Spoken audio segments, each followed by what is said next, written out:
less.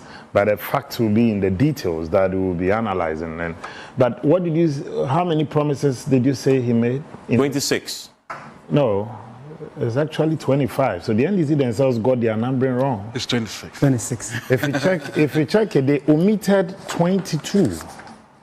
So Franklin, let me check here. Don't worry. It's here. I think we counted this already. Yeah, so here. So that's what I'm saying. They omitted 22. So from 21 in their own social contract, they jumped to 23. So it's not 26. You can check it. That notwithstanding. It's 26. Well, I'm going by what they sold to the Ghanaian people. This is not from the MPP's headquarters. But that notwithstanding, I believe that there are some issues that we have to really drill down to. Because as of today, for instance, no Ghanaian tertiary student has received any payment of his or her school fees. So if you are telling me that, oh, you directed, and that forms part of you scoring yourself 100%, not a single Ghanaian student has done that. And then there are other issues. I'm sure we'll go. We'll come to the specific. So this but that notwithstanding, so you disagree with the 100%? I cannot fault the president for scoring himself 100%. It's expected. For us, let's go into the details and to see if this will be accurate or not. Yeah, we'll come to the details. And I also want to hear what your own score is at the end of the analysis. But let's do the analysis of President Mahama. I'll be dealing with the issues contained in their social contract and even issues outside the social contract because it's still within the 120 days. It is important to also establish that within this last 120 days, we've also experienced considerable level of this power outages. It's important to put that into perspective. Secondly, within the last 120 days, we've also experienced over 21,000 young people, and in excess of that, losing their jobs through reckless termination of appointment, and some even going as far back as 3 years into their contract. These are ordinary Ghanaians. Again, also within the last 120 days, we've had a government establishing clearly, and even through its budget for 2025, that there's going to be a ban on public sector recruitment. This was also contained in the finance minister's presentation of the budget of the president to parliament. Now, and also if you talk about constituting the leanest and most efficient government under the Fourth Republic in the first 90 days, I find that interesting. Felix, more or less, is occupying a position that to all of us within the space is like the Minister for Information, more or less, per his role. Not a single chief director has been fired, or the architecture of the ministries that they claim they have merged, none of them. Can you tell me that because now you've scrapped the Ministry of Information, the ISD, you've had a whole office template being changed and all that? So clearly, you cannot say that the fact that you've merged constitutes, a considerable reduction in terms of the burden on the taxpayer. In fact, when Kojo Nkrumah MP was Minister for Information, the extra money he had on his salary, because it was MP and minister, was just around 2,000 cedis. So that cannot be a significant saving in any way. Again, it's also important for me to establish within this last, within the first 120 days of President Mahama, that if you take this document that talks about his social contract, and Franklin said something from the onset. Was it Franklin or it was Asari? He said the way the language has been couched, it's very easy to tick the boxes. If you tell me that within the first 14 days, I'm going to complete the list of cabinet ministers for parliamentary approval, this is the prerogative of the president to make the appointment, to form your government. It's good you were able to form it early, and parliament cooperated to get them through. However, holding a national economic dialogue, beyond that, what happened? And then if you talk about, establishing, we've convened. Manny's analysis says some of the recommendations had now found its way into the budget and into the government official within the 120 days. Yes. I'm going by what is contained in the So they did the convening. Dialogue, but in substance, the recommendations fed the budget. Yeah. And if implemented, in fact, legislation has actually been passed. The PFM. Yeah, exactly. So that's just to... We've had the PFM Act had been in place before the NDC came into existence. The amendment. Yes, so that's what I'm saying, that it's not new. And let me also put on record again, and for the avoidance of doubt, that you've convened a stakeholders engagement or meeting as far as the education sector is concerned. You take a box. But the very meaty ones that Felix and the NDC was in opposition, they were also very vociferous about talking about, let's go to the mining sector. During the campaign, and within the first 120 days, the NDC themselves, I think it's in point 19. Yeah. Ban illegal and new mining activities in forest reserves. Roll out Tree for Life and Blue Water Initiative to heal sustainably, harness and blah, blah, blah, blah. You go into that. Evans, Joy FM, multimedia. You've been very loud on this matter to the extent that you've had NDC constituency chairman, even in a scuffle with security operatives when excavators were seized. Again, just not too long ago, multimedia and through Erastus also reported that an organized small-scale mining company had their premises seized by operatives of the national security, and now party foot soldiers are being asked to mine in there. For who? And not a single, I listened to the president also very well. I can tell you for a fact that not a single initiative has been undertaken by the government which will be new to what existed in the past. And I'll tell you why. If you talk about Chamfan and these mining equipment being seized and burnt, it was happening before the NDC got into office. If you also talk about seizure of these excavators, these things were happening. If you're talking about security officials, the police, the military, being in the mining areas and driving them out, it's nothing new because it existed before. What about tracking of the excavators? Well, but we had all these ones there, but that is not even the point. The NDC were very clear in the promises that they also made, and I'll take in that. One, declare state of emergency. The NDC backed the call for a state of emergency while in opposition.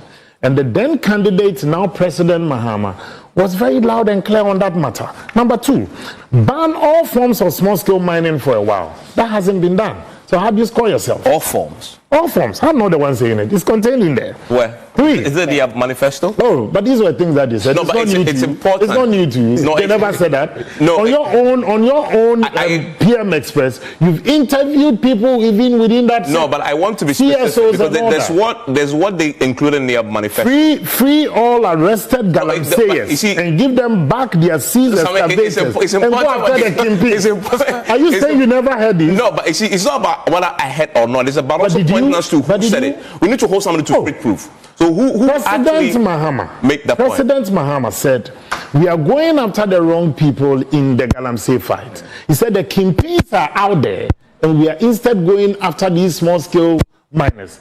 And when he becomes president, he's going to ensure that there's amnesty for all arrested galamseyers. And then we go after the kingpins. And you didn't hear this? No, that he said. Yeah, so that's what I'm talking about the other ones you said. I don't recall hearing anybody say that. Repeal the ally. The ally that allows for mining in our forests. This evening again, I heard the president. He said, it's before Parliament for us to amend. You know, let's be clear. To take away his power to give the permission for mining forest reserve. If we are to also go by the very document that was sold to us for us to analyze. In fact, in any case, it's a social contract. We are supposed to go by it, respect the very dictates of what you told us you were going to do. In fact, you can have a candidate for president who will not give himself a 120 days for you to score me. He can go with the extent that the first 6 months I'll come give a full accountability of what I've done. So once you give yourself 90 days, 120 days, you are asking us to judge you based on that. Yeah. Now let me go to the special import levy. This was a levy that was going to expire by 2025. The NDC in Parliament even wanted it to go beyond 2028. Now they've extended it from the 2025 expiration date to 2028. This is not a government, this is not what they promised us while they were in opposition. They were actually clear and very loud that, look, they believe this continued to burden the Ghanaian people. But let me score them good on the scrapping of the e-levy, the 1%. And Felix, you and your government, you've done well on scrapping that 1% e-levy and the 10% betting tax.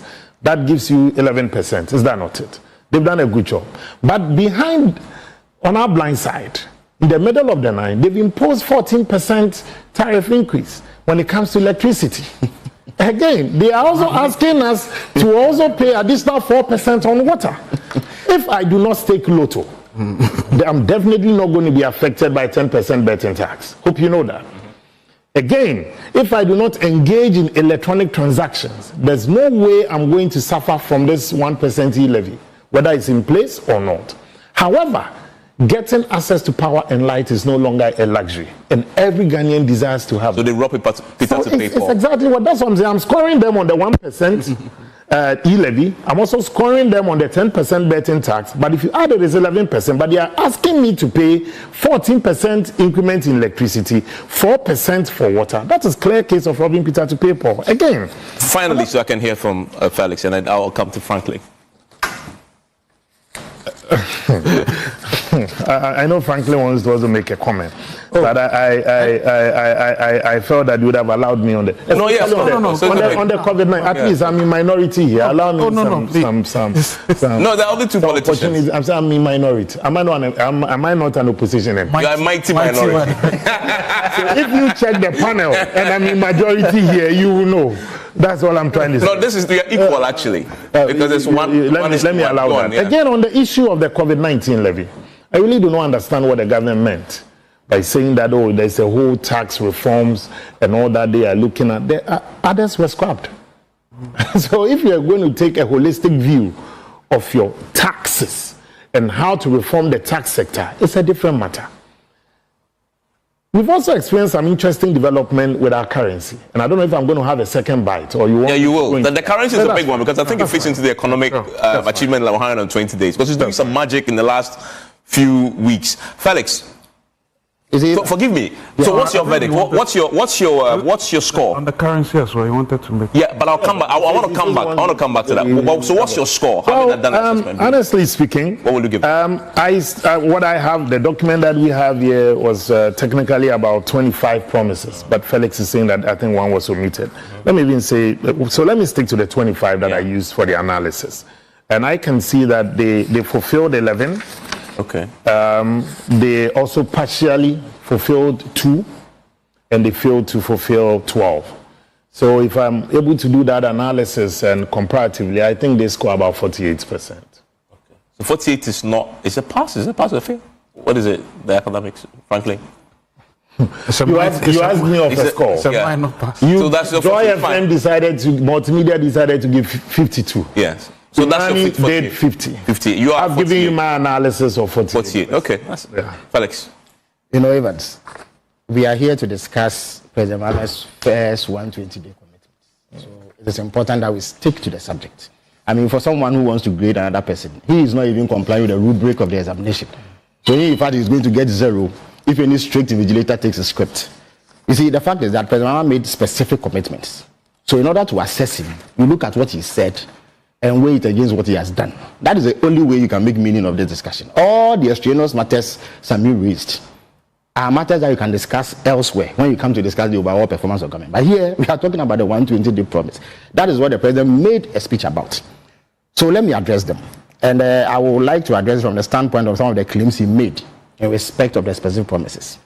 The thing he said about electricity tariff, and I'm surprised that Sammy would do this. You see, duplicity must leave public discourse. He was in government. Their government went to the IMF for an extended credit facility. Anytime they went to take a tranche of that facility, there were specific benchmarks that they needed to tick off. The last review they did before we came to power, if you check page 71 of the memorandum that the IMF has published on its website, they agreed as a precondition to taking the $336 million that they took gleefully sometime in December 2024, that in the following year, there will be quarterly adjustment of electricity tariff. It is captured on page 71. So you go and make a binding agreement that we cannot prove from. Because the IMF, they don't deal with political parties, they deal with governments. So the agreement you sign with the IMF is binding on any government that takes power. So we come in and we have no option than to respect the agreement that you've reached. And you turn around and say that we have robbed Peter to pay Paul. How did we do that? It is not an honest assessment of the situation. So if Ghanaians are paying 14% more tariff than they are doing, it is because the NPP said that that should be the case.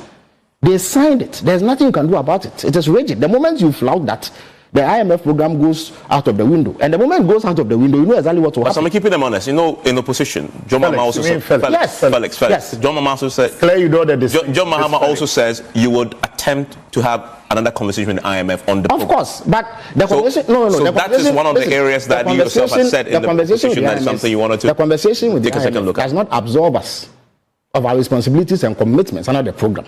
There are consequences for breaching the agreement we've had with the IMF. But you wanted to review. You wanted to have a constitutional review. No. You discuss program. You discuss aspects of the program that allow you to make adjustments. But if you've gone to take money and committed to do ABCD, you cannot run away from it only because governments have changed. So that must be made clear. So when he comes to sit here and pretends that it is the doing of President Mahama, he's not being honest. Unless he is disputing that his finance minister went for this review and agreed on this. The second point also is that this propaganda about lean government and no significant saving must stop. Look, when we came to power, President Mahama said that he would even appoint 60 ministers. As we speak, he has 56, which is actually lower than what he said he would do. At a point in time under the MPP, there were 125 ministers. And Sammy knows what it costs to maintain one minister. Samson, if you put everything that a minister gets together, the vehicles, the houses, the salaries, the allowances, and all the facilities, we are talking close to 15 million Ghana cedis in the 4 years that we have a minister in place. Multiply that by 125 and do the math. So if you have 56 ministers, as opposed to having 125, and there's a difference of 69, by all means you make savings. There's no dispute about this. It is so straightforward that even unelected persons would understand. Again, he used me as an example. So let me also use my sector as an example. You see, at the Flagstaff House alone, where I manage communications, they had 28 people in the information management apparatus. Today we have 7. He says that because chief directors have not been dismissed, no, we have saved nothing. What has happened is that all those people who were there, 76 of them, directors and other staff at the Ministry of Information, they have had to be reassigned. If they were not reassigned, we are going to have to employ new people in the places that they have been reassigned. Even today, one of them has been reassigned to the Community Water and Sanitation Division because they needed an administrator. If he did not exist or she did not exist, they were going to have to employ somebody. So that is the saving you make. Why? If 28 people were managing information at the presidency and today you have 7, something, wouldn't you make a saving? You mean Evans? Sorry, Evans, wouldn't you make a saving? This is straightforward. So I don't know why they dispute what is obvious and what is so glaring. Look, if you look at the budget of the Office of the President alone, if you take goods and services and capital expenditure, almost 420 million Ghana cedis has been saved compared to last year's budget. And it is simply because of the numbers that have reduced. So this is a fact you cannot run away from. Again, he speaks about the impact of the National Economic Dialogue on this our budget. And I'm happy that our colleagues from Imani have made the point already.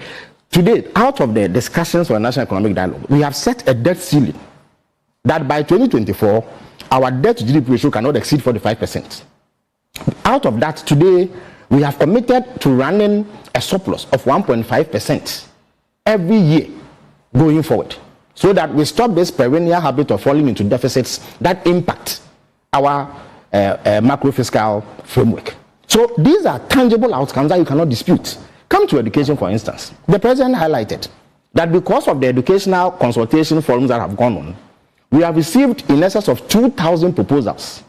20,000 Ghanaians have been interviewed to assess what they think about free SHS.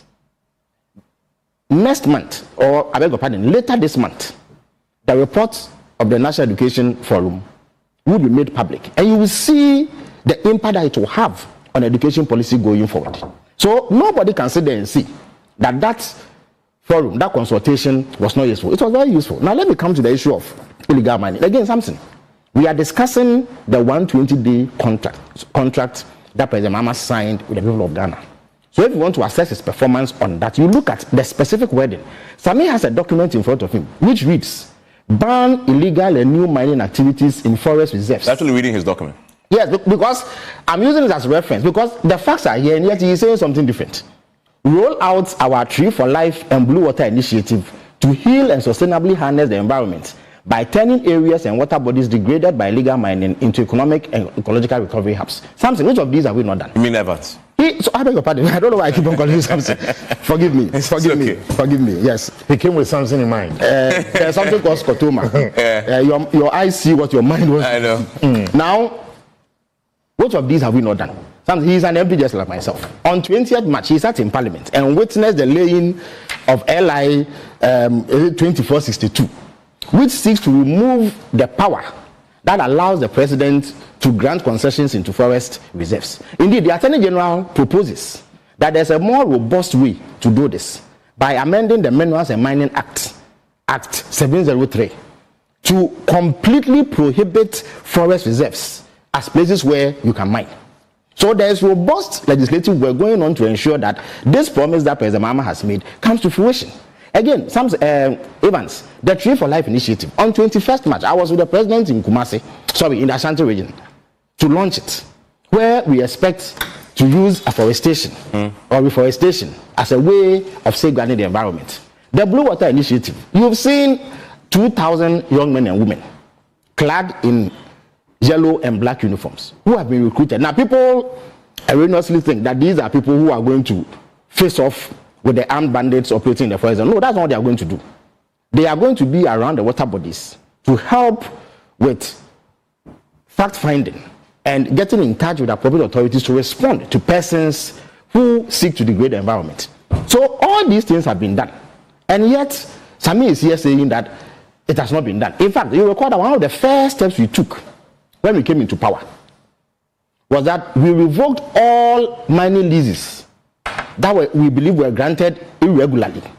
You recall that directive? That was a first step towards ensuring that people don't secure these leases and misuse them. Again, governmental complicity in Galamsey, which was one of the reasons why they could not fight it, is no longer the case. Why? We know about the original chairman and women organizers and other things. But we've also had accusations. Yes, but this is something I can assure you. I can assure you, President Mahama has made it clear that you cannot use the name of the NDC or membership of SIN as reason why you go into that. The matter that he refers to in respect of some people who purported to be using national security as a conduit to do this, 6 people have been arrested in that respect. Indeed, only yesterday, I was at the German embassy and I made the point that as we speak, 71 people are in the grips of the law for engaging in Galamsey. 150 excavators and other equipment, including pump action guns, have been confiscated by the state. When they were empowered, the last time excavators were given to them, they did not develop wings and fly. So there is a marked departure from what used to obtain. Of course, nobody said anywhere.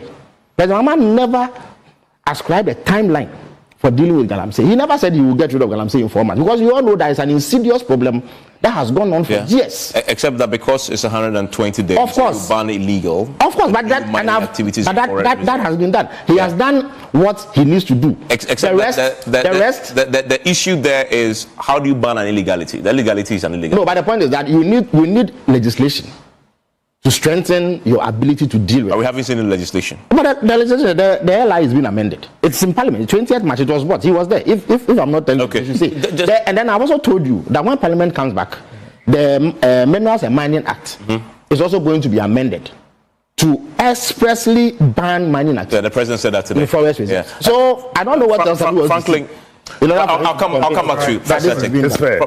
Franklin, they. It's okay. Because of I come here. No, it's okay. It's okay. I get it. But nobody hasn't paid. So why are you saying it's been achieved? But the point is that government has done what it has to do.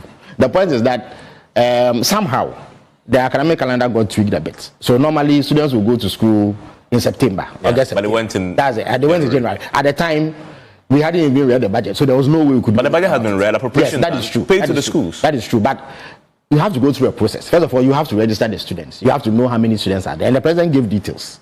Close to 500 million Ghana cedis has been devoted for this. It will cover over 150,000 students. So you have the numbers. So it's been that students have been asked to key in their details so that the money is dispersed. We are using the student loan trust fund because they have a system for such disbursement, and it will be done.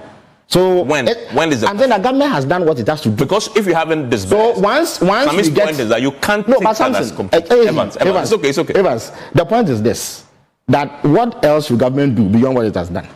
Government has opened the portal since 2 weeks ago for people to key in their details so that the monies will be sent to them. Once you do it, it will be done. So there's really no way you can say that it has not been done. Money has been done, appropriation has been made, the system for doing so has been put in place. The onus lies on students to access it. That is what is ongoing at the moment. So I don't know why he wants to split hairs over this matter. Well, he was in parliament. He passed the budget, didn't he? He passed appropriation. So what exactly is he worrying about? Sorry. No, I've been very quiet and admiring the quantum of lies. Come on. I'm going to point it out. Come on. And the inaccuracies in the argument. So, first of all, Felix is now saying that because of the merger of ministries, the scrapping of ministries is led to some significant savings, even within the office of the government machinery. This is factually inaccurate. What we spent in 2024, in 2025, we are spending a colossal amount of over 2.7 billion cedis for the running of the office of the government machinery. More than you spent. More than you spent in 2024. So the very accusation that indeed you've made savings is not reflected in the budget and the projections being made. That's point number one. Point number two, when it suits Felix and the NDC, they say, oh, the IMF has that, the NPP signed up to this IMF program, and so if today we've had increases in electricity tariff and that of water, is the doing of the NPP. This is laughable. The IMF's wording never said increment. It said adjustment. And who told you adjustment means that it's always increase?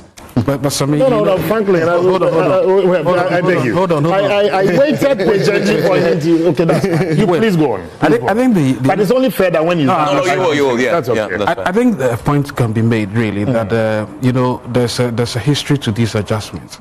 If you look at the debts that you guys left behind, they are humongous.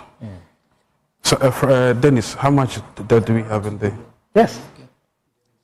So then it means that we have to clear those debts and make sure that we still pay for. I mean, I also pay for electricity. I mean, recently I called the Achimota manager. I said, what is this? At the PRC, there's a technical person there. I said, the meter you gave me, it runs like more than Usain Bolt. I've been spending close to sometimes 80 cedis a day, and I don't understand it, right? But the explanation also is that, look, there's this debt that we need to clear, which is not the reason why the meters are running faster, by the way. But I think it is important to make the point that these adjustments that were mentioned in the IMF has its roots in the way the sector was managed. Sorry. Can I go on? Yes. Okay. Very interesting input from Franklin. So the NDC did indicate that, in fact, Franklin did even just stated that we left a humongous debt of 726.68 billion, right? If you look at the figures for 2024.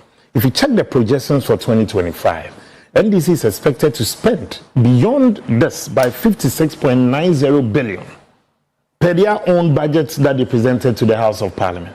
So which effort are they making to even reduce our debt stock? That is point number one. And let me get back to the issue that I was raising with the IMF matter. So when the IMF tells you that you also have to be adjusting tariffs, so it means that you have to be increasing. It can also even be reduction. But what I'm trying to point it out to them is that you were very quick to take the applause for the removal of the 10% on the betting and also 1% on e-levy. But I'm telling and pointing it out to you that, again, it was also part of even the IMF's own arrangement that of the betting tax remained. But so when it suits you, you take that one off and impose additional 14% on electricity and 4% on water. That cannot be glossed over. That cannot be swept under the carpet. We also wanted to touch on the currency. On the issue of the currency, there's something interesting happening. And I took the Bank of Ghana's gold reserves. That thanks to Dr. Baumia, we started this gold purchase program in May 2023. And since independence, we only had 8.78 tons of gold as our reserves. At the time the NPP was leaving office, we had 30.53 tons of gold, meaning that we've added in excess of over 21 tons of gold. Okay. The NBC reports us at the end of April that it now stands at 31.37 tons of gold. This is according to the Bank of Ghana. I'm not the one faking it. Then let me take the majority chief whip, the Honorable Dafiame post that he made. Very interesting. It's here. He says that in January 2025, 6.17 tons of gold purchases and exports valued at $506 million. 2. February 2025, 6.55 tons valued at $571 million of gold purchases and exports. March, 7.81 tons valued at $699 million. And then April, 9.2 tons valued at $889 million. If you add this, it takes you to 29.73 tons. 29.73 tons of gold added to either our reserves or external. Interestingly, if you take the Bank of Ghana's own, the breakdown of what they've given us, they are only telling us that since January, only 1 point something ton had been added. What happened to the almost 18? Yeah, this is one cumulative. Yeah, I'm giving you, these are the figures here, and I'm giving you what Dafiame posted. And Evans, it's also not reflecting in your foreign reserves, because Ghana's foreign reserves now stands at around $9.5 billion worth of our gold. So it's neither reflecting in the gold reserves of the Bank of Ghana nor our international reserves. But there's something more interesting that I want Felix to also answer. If you multiply this 29.73 tons worth about, in fact, if you calculate the tons, it takes you to in terms of USD, if you add the January, February, March, and April, based on the post that was made by the chief whip, it takes you to $2.6 billion worth of our gold purchased and export. Okay, if you multiply this by, let's say the exchange rate for today is 14.5 billion, 14.5 as the exchange rate today, it gives you a total of over 38.6 billion cedis. There are two things. Either government is only just using this exchange and what we get to show up our currency, which the Bank of Ghana has denied, that there is nothing artificial. It is because, in fact, the economists all over the world will tell you that the intervention of the central banks in the currency manipulation or showing it up. You just explained that they've released $500 million, but it is to pay energy sector debt. Okay, energy sector, no problem. I have enough skin to also even debate that. The same IMF program that they are telling you not to go beyond $60 million worth of it on month-by-month basis. So clearly, even when it's used them, they are telling you IMF says we should do so on the current, are you claiming that it's artificial? On the currency, I'm saying we are all happy to see the strength of our cedi. But mind you, there's a whole gamut of issues also happening within the global space. The US trade tariff war with other countries and the diversion of traffic. And then much more importantly, there's a huge suspicion that the gold that you cannot account for, the 29.73 billion tons, is either the revenue from it has been used to show up the currency, because you cannot find it. It's neither stated on the Bank of Ghana's own breakdown, because it tells you that they've only added one. But if you look at the post, they are telling you 29.73 tons. Okay, I find it very interesting. Again, he's conflating gold exports with reserves. That's all. You see, he's conflating gold exports with reserves. Oh, that's what he's doing. Let me make a point. The Fiame post is clear. Are you talking about gold exports done by gold board? Felix, he's not talking about reserves added to the Bank of Ghana vote. Felix, so the gold export that the Fiame post spoke about, where is that revenue?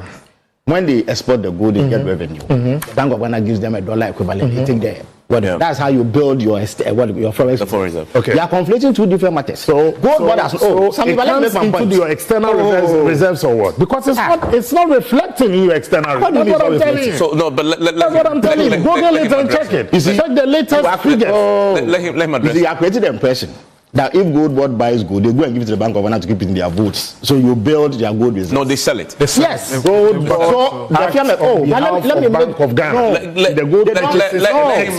him, because in the sake of time, let him. Yes, when they go and purchase gold, they don't go and give it to the Bank of Ghana to put in these votes to build reserves. The firm gave you a monthly breakdown of gold exports and the revenues accruing thus far. That's all. So you are here conflating two things. You are expecting that the moment Gold Board says they have gold, it should reflect the Bank of Ghana's gold reserve. That is not the case. So for me, it is a moot issue. But then we come to this attempt to find solace under the wording of the IMF memorandum, which they themselves signed. You see, the adjustments take account of happenings in the previous quarter. So when Franklin speaks about the debt, they built up debt that you must adjust for in your tariff in order to clear. Otherwise, it adds on to the problems you have in the sector. That is all that has happened. But you were the ones who committed us to do so in the preceding year. After you went to gleefully collect over $300 million to put into your budget. And you are turning around to make it seem as though the NEC has done anything wrong and that we have done anything novel. You committed us to it. Deny that it was your finance minister who agreed. Is it not on page 71 of the memorandum the IMF has published? Anybody watching me can Google it and see. The other point, Evans. One said you increase. Yes, yeah. But why do you think that there was no? But why is not there? So don't be. Evans, no. They never stated that increase. Why? Okay. Why was there the need for adjustment in the first place? In fact, what they also have not told you is that in September or so, they agreed with the IMF to do a major adjustment over 54%. In fact, the figure is actually there. Major tariff. So how could the IMF have foreseen an increase if it was just about either increasing or reducing? You're making another point. So he simply is being mischievous. You know the process of adjustment has been part of IMF negotiation.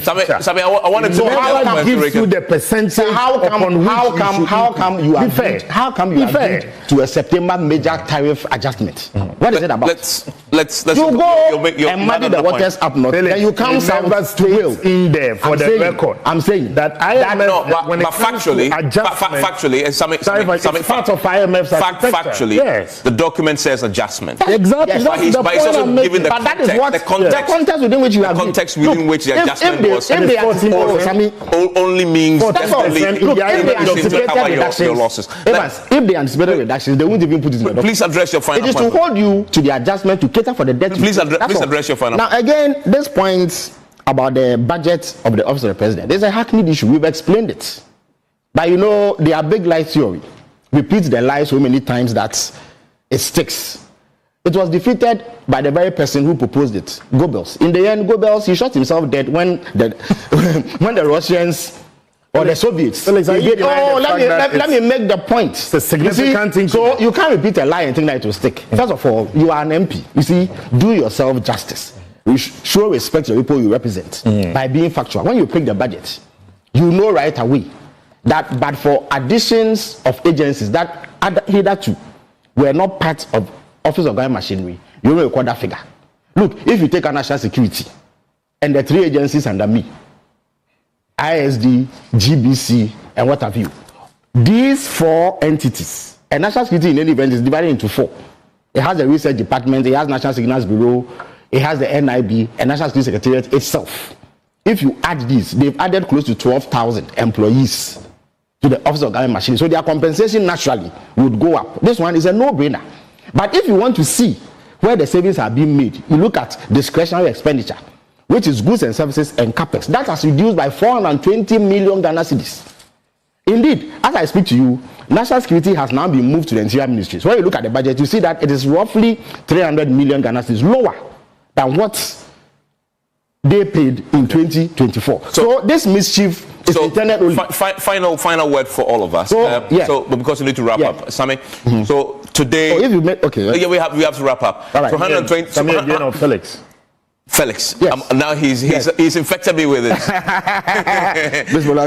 Felix. Yes. So the 121 day has expired. Yes. Now what?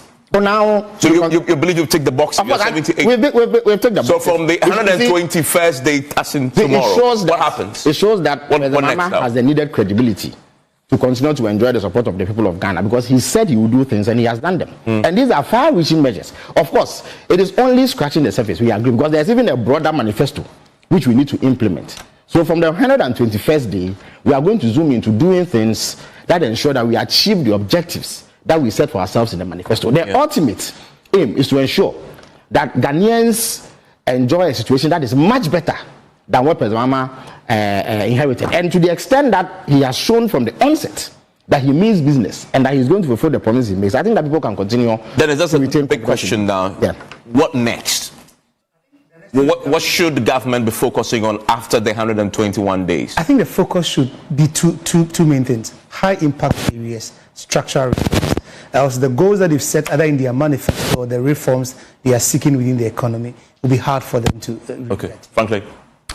Well, prudence, and I think what's the word? The other word I wanted to use, pragmatism, should be the guard words for this government, and I think they may go far. And I need to look in the crystal ball very briefly, because we've all experienced governments when they start in the first few months. They are very good in terms of saying the right things, ticking the right boxes, and robbing us all off in very good ways. You give them a year and two, and then you begin to see, but where did all that good work, enthusiasm, goodwill, where did it all disappear to? Well, which is why you and I have to keep watching. We'll continue our watchdog role, playing our watchdog role. We'll continue assessing them. I think we'll be back here next year. We should. 1 year. To assess what they've done. It's the only way we can mobilize a lot of citizens to demand accountability, and I think it's the only way we can ensure that politicians. Let me go to the mighty minority. Well, Evans, I maintain that no administration scores zero. The very fact that they occupy even the administration means that at least they have to be doing something to help advance the cause of our welfare.